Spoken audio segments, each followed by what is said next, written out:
Welcome to Colorado's Santa Fe Trail Scenic and Historic Byway, the Mountain Branch.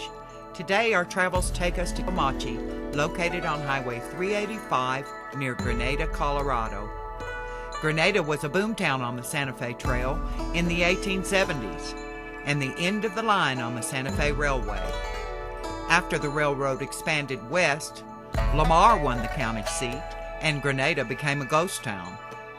Following the attack on Pearl Harbor in 1941, President Roosevelt issued orders leading to the forcible detention of West Coast Japanese Americans to internment camps. 110,000 Japanese Americans were perceived a threat to national security.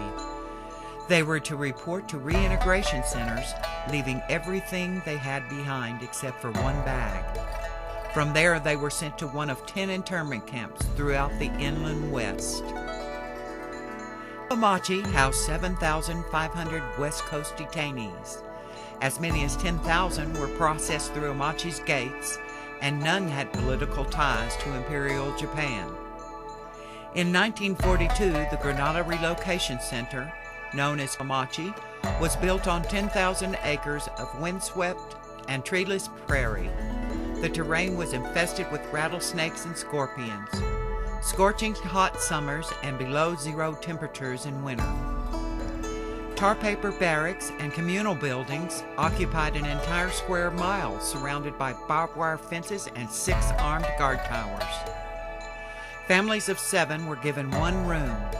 More than 7 were given 2 rooms, 10 by 20 feet. Each wallboard-covered room had a coal stove, army cots, a blanket, or a pad, and 1 light bulb. The conditions were cramped and privacy was non-existent. Many families constructed their own furniture out of scraps from the camp to make their apartments as homelike as possible. There were lines for everything, lines for toilets, showers, laundry, and meals. 200 people in each block ate at their assigned mess halls. They were separated from their families during meals and forced to eat food that was not good, healthy, or otherwise palatable. 6,000 acres of farmland were irrigated. Internees used their skills as California farmers, and their crops astounded the locals who had never seen some of the crops. Locals were skeptical, said that potatoes couldn't be grown here, but Comanche proved them wrong.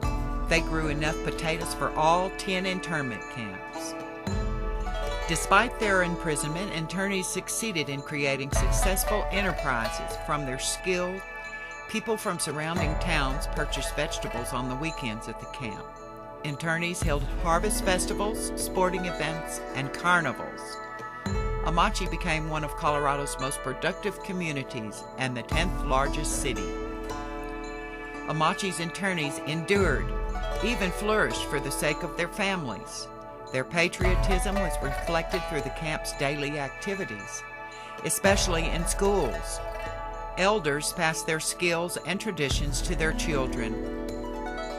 Each barrack grew an entry garden for privacy and to keep the dust down in the barracks.